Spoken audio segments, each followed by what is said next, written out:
Hello and welcome to another episode of Diet Culture Can Fork Off. So, today's episode is about mindful eating because this is often a missing piece that people do avoid, and usually because they don't understand what it means, or there's this misconception that it means you're losing control, you're giving up, because you're not watching or tracking what you eat. But it's not that, because I have spent absolutely years, and myself as well, watching women fight their bodies, like counting calories, chasing that scale number, trapped in this guilt and shame. Because, like I said, I've been there too. But I want you to really have a think about, what if that missing piece? Do talk about mindset a lot, which is a missing piece, but it's also that it's not another rule, okay? But it's about trusting ourselves, okay? Like, what if we actually can learn to listen to ourselves and our bodies and our needs instead of trying to control it? Because that's actually what mindful eating is all about. And I want to explain a bit more today, as it's something I teach my clients as well. Because I'm going to explain a bit more about like what mindful eating is first, because mindful eating isn't just about like, oh, I only eat salads, I only eat boring food, like I only eat healthy foods or whole foods. Like, it's not meaning that you're never going to be able to eat cake again. It's about the awareness around it, okay? It's about presence, it's about choice, and really tuning in to your needs and wants. Because I will say, like, there's emotional hunger, mental, like psychological hunger, and physical hunger as well, which that is a different subject for a different day, which is something I teach more about in Empower as well, around emotional eating. But mindful eating is just being this awareness of your body, of your needs, of your hunger, okay? It's like, it's all about you connecting with your body and asking, like, am I hungry? What do I need physically and emotionally? Like, and how will I feel after eating this as well? I really believe that you like shouldn't be tracking all your life. Like, yes, it's an extremely helpful tool to really understand food and portions, and it's something that I did for years. But it can also lead to obsessive behavior or feeling fed up around food as well. So that's why it's really important to be able to understand mindful eating and how to incorporate that as well. Like I said, tracking is something you can dip in and out of, and for some people that's really helpful. And it's one of the tools that I do use inside Empower as well for some of my clients, not all, because for some they have had a history of obsessive behavior, and therefore tracking is not a route to go down. But that's how I teach other ways of doing it instead. Like, yeah, because if you have had a history of like eat disorders or disordered eating, then like I wouldn't recommend tracking anyway. Like, if it's something you've done before, we do things like food journaling, which is different. It's still a form of tracking, but and bringing awareness, but you're not measuring and you're not weighing and you're not counting every single little calorie. And if you've done that in your past and it's something you're fearful of, then we don't want to be going down this. But I do teach mindful eating alongside the tracking, alongside the food journal, because I want people to like be able to stop tracking and just eat mindfully. It's something I've done now for a few years. I've got like a little mental checklist in my head now, and because I did track, I do understand food portion and what works for me as well. Because yeah, like I said, eventually you shouldn't have to track, and there will be times as well, like when you're on holiday, you got a weekend away, or you're out with the girls, or whatever it may be, like family meal, that you won't be able to track. It's not possible to. But instead of like worrying and stressing and thinking, oh my God, I'm going to overeat, or how many calories are in this, or going completely the other way and pressing the fuck it button, we need to be able to understand mindful eating, and that's going to take the pressure off these times as well. So this is why I'm so big on doing it. And every time my clients go on holiday, I'm like, right, we're going to practice the mindful eating, because these things are going to happen in life. There's going to be times where you're not going to be able to track, and you need to learn to let go. You need to learn of letting go of that control, because I speak to so many people as well who are petrified, terrified of losing that control, because they do believe it means that fuck it button's going to come in and everything's going to slide to the wayside. It was actually interesting because I was actually talking to a client this morning about this, who's come to the end of her journey with us because she is done incredible. And one of the things she said is about the no judgment from myself. Like when she had a pizza, it was like, oh, good. How was it? Was it amazing? Because she wasn't having these things every day. And I'm very much about removing the judgment from food, because you're already doing that on yourself. So when you remove the judgment and you can feel this ease around food, she was worried about things all slipping, and if she had one bit of pizza it's going to lead into a spiral. But because of all the other work that we do around the mindful eating, around stop labeling food as good and bad and all this stuff, that she never did.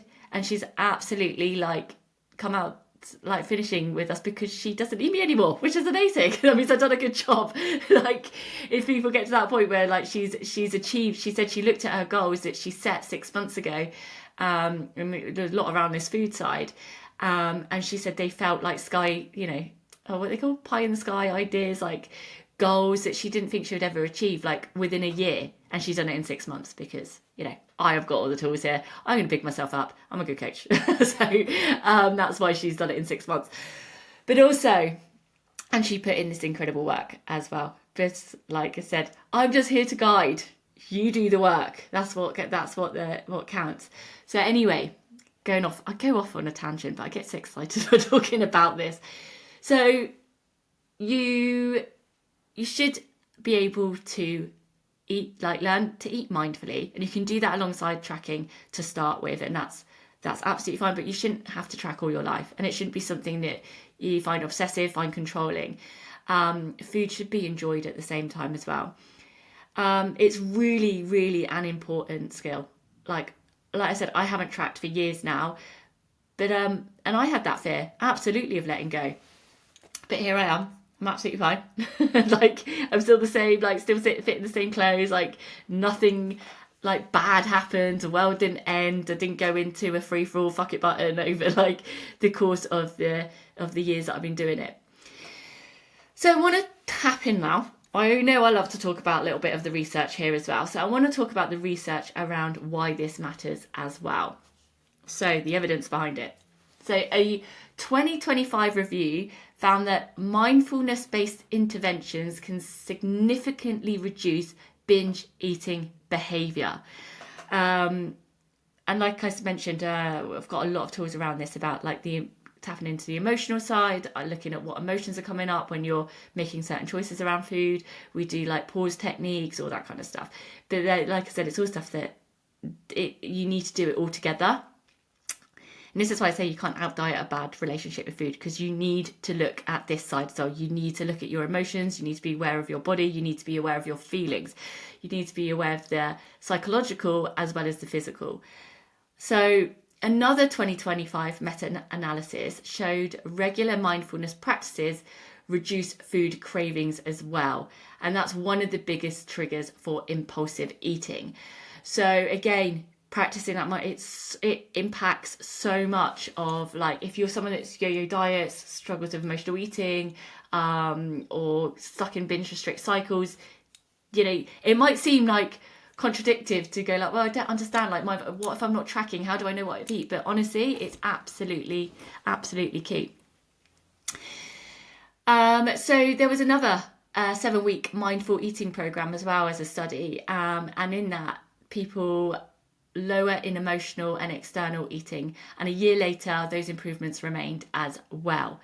And studies also show that specific mindful eating abilities, like noticing fullness, being aware of what drives your eating, and choosing not to react to emotional triggers, predicted healthier eating behaviour and less overeating. So this just shows when you slow down, when you breathe, when you can take a moment to really understand mindful eating and what that means for you, you can really see that you're going to rewire these like habits and also your relationship with food as well. And that's why it's so important that I incorporate this into my coaching. It's also part of not just the one-to-one coaching, but it's part of the group coaching as well to help, because it will absolutely help break those cycles, which is what Misfits is all about. So I want to talk about now as well. God, I can't get my words out as usual. You know me. You should know me by now. I stumble on my words. I feel like my brain goes quicker than my mouth sometimes. I'm like blah, blah, blah, blah, blah. Anyway, why you shouldn't track food forever, with the research backup as well. So tracking macros and calories can teach you, like I said, it really can teach you about portions. It can teach you about what's in your food, but it often replaces your internal cues with external rules. So that can be like, well, I haven't hit today's calories, or I need to up on this, or, feeling like you have, I've known people as well, when we've had these conversations, that then not hungry, but they're eating more because they need to match that calorie up, need to get to their calories. Like, oh, I've got this to use up, so I might as well eat some chocolate now, even though I don't really want it. Like that kind of mindset. So we want to avoid that as well. So this is why it's really important to look at this. The evidence shows as well that mindful eating can shift focus back to those inner signals, to hunger, to fullness, to satisfaction, to your mental state, and it starts moving away from numbers, which I'm all about moving away from numbers. So this shift as well doesn't always mean immediate weight loss, which I think is really important to realise. And when I talk about my coaching, I always say this is for longevity and sustainability. I'm not a quick fix like drop in weight loss, because these shifts are meant for long term. Okay, so that's why sometimes you don't see immediate weight loss. In a lot of the studies shown as well, weight stayed stable, but eat behaviours improved, and your cravings drop, your binge episodes reduce, emotional and external eating start to soften, because they're going to have more impact on your life. And what usually does happen is when you work on all this stuff and the mental side, the emotional side, weight loss does happen as a byproduct, and that's what I see a lot. Or dress sizes, like your clothes start fitting better, you have more energy, you have more sleep. Like, it has an impact and a ripple effect on everything else, because this isn't about a diet. Like I said, you shouldn't feel like you're on a diet for the rest of your life, because that's miserable. It's more about a relationship with food. So mindful eating does help you rebuild that relationship more naturally. And I am someone that obsessed over food. It took up every waking moment of my thoughts. It made me miserable, because I was always like, can I eat this? Can't I eat that? When I was going out for meals, like trying to tally up the calories on my plate and skipping meals because I needed to make up for it. Like, it was a constant cycle and a constant narrative spinning around my head 24/7. And I know that's happening for a lot of you right now as well, because I speak to you, I talk to you, and I know that, and I know how exhausting it is.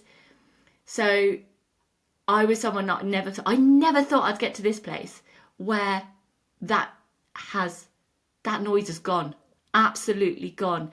And it's because I worked on that relationship with food. I stopped trying to do diets or thinking, oh, this, I should cut out carbs, or I shouldn't eat this, or maybe I have to have low fat, now I have to have this, like trying to find the next thing that was going to magically make me feel better in myself. None of those worked. What worked was working on my relationship with food and my body at the same time, and learning how to eat mindfully, learning the actual I suppose the ins and outs of food, the foundations around food, what it all means, what works for me, what makes me feel good in my body, and trusting myself again, because that was the other thing. I've really struggled to let go of counting calories, because I thought I was gonna just balloon up, or I'd let go and the fuck it button would happen. I was terrified of that happening, but I had to learn. I had to do it slowly, and that's why I do it with my clients gently as well, because I've been here before, so then that's why I've got the tools to help. But when you get to the other side and you feel free and you can actually enjoy food and you can have meals out and not worry about it and you don't skip meals anymore and you feel satisfied and you feel good in your body, because that's what really counts. So this is why I teach mindful eating inside my one-to-one, inside Misfit Club as well, because this isn't about restriction, it's about reconnecting to yourself. Like, it isn't about the numbers, it's about that feeling. And the science backs it here. I've told you the research. Your body confirms it as well. And do you know what? You deserve it. You deserve to feel free. You deserve to not be exhausted by these numbers and calorie counting spinning around your head 24/7. So, as always, I'm going to just send in, like, if this resonated with you, like, oh, just reach out, send me a message, be like, do you know what, that really helped me, that really hit home, I love to hear it. I'm always here, my DMs are always open. So, try and practice some mindful eating. And if you need some support around it, my one-to-one coaching spots I have got open, ready to start in the new year. And also, Misfit Club starts on the 5th of Jan, and there is a module around this, mindful eating. Like I said, Misfit is all about breaking the yo-yo cycles and the all or nothing approach.